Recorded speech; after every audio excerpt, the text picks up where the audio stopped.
नमस्कार दोस्तों बात करते हैं खेसारी लाल यादव के बारे में। दोस्तों खेसारी लाल यादव आए दिन ट्रोल होते रहते हैं, किसी न किसी बात को लेकर खेसारी लाल यादव चर्चा में आते रहते हैं।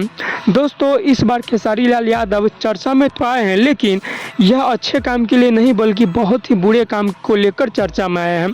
दोस्तों खेसारी लाल फिल्म में बहुत दिनों से काम करते हैं और उनके साथ बहुत कलाकारों ने काम किया है, बूढ़े किए हैं, बच्चे किए हैं एवं जवाने किए हैं, मतलब हर कोई काम किया है। दोस्तों खेसारी लाल का एक वीडियो काफ़ी ज़्यादा वायरल हो रहा है सोशल मीडिया पे, क्योंकि आप इसमें देख सकते हैं कि खेसारी लाल यादव एक बुजुर्ग आदमी को मतलब उल्टा सीधा बोल रहे हैं, उनको औकात दिखा रहे हैं। ये बोल रहे हैं कि आप तो 5,000 में काम करते थे।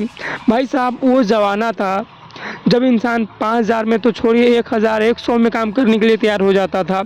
तो यार 5,000 तो खैर बहुत है, लेकिन दोस्तों खेसारी लाल यादव एक बुजुर्ग आदमी को यह कहते हुए ट्रोल कर रहे हैं, उनको जलील कर रहे हैं, उनको बेइज्जती कर रहे हैं कि आप तो 5,000 में काम करते थे। दोस्तों आप लोग सबसे पहले ये वीडियो देखिए।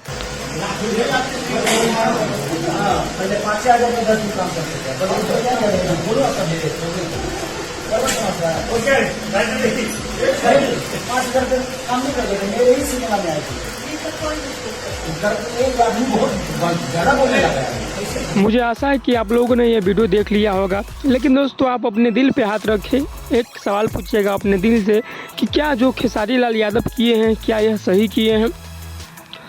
तो हमको ऐसा लगता है कि आपके अंदर से एक आवाज़ आएगा नहीं। और दोस्तों हम भी बोल रहे हैं कि बिल्कुल यह काम सही नहीं है, क्योंकि जो आदमी को इंसान खेसारी लाल यादव औकात दिखा रहे हैं, उनको ये बोल रहे हैं कि आप तो 5,000 में काम करते हैं।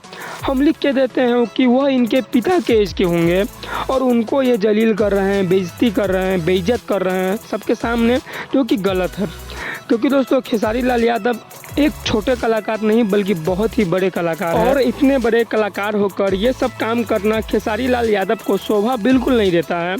खेसारी लाल यादव को यह समझना चाहिए, सोचना चाहिए कि जिनको हम बोल रहे हैं वो हमसे बहुत बड़े हैं, हमारे पिता के एज के हैं, हम उनको कैसे कुछ बोले। भाई साहब इंसान है, मान के चलिए कि उनसे कुछ गलती हो गया होगा, भाई इंसान है, हो सकता है गलती, आप भी बहुत गलती करते हैं, हम भी करते हैं, हर कोई गलती करता है, लेकिन इसका मतलब ये तो नहीं कि उनको जलील किया जाए, बेइज्जत किया जाए।